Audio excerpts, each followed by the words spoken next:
ఒక చక్కని సందర్భాన్ని దేవుడు చెబుతున్నాడు. ఏంటా సందర్భాన్ని? మన శరీరం కోసం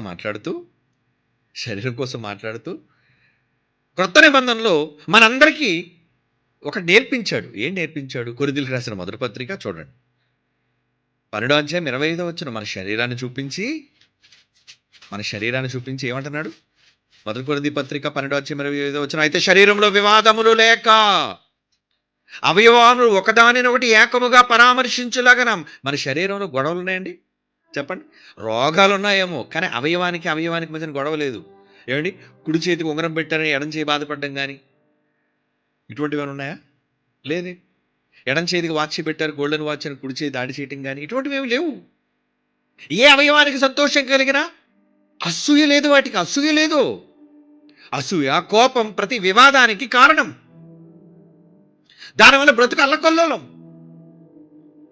కుటుంబాలు సర్వనాశనం. ఇవి జరగకుండా ఉండాలి అంటే ఏమండి? దేవుడు చెప్పిన వాటిని గూర్చి ఏమంటున్నాడు? దేవుడు చెప్పిన విషయాలను గూర్చి ఏమంటున్నాడు? ఆలోచన చేయమన్నాడు మనుష్యులని. ఏం ఆలోచన చేయమన్నాడు? నాయన ఆలోచించండి రా, జాగ్రత్త పడండి, ఆవేశపడకండి.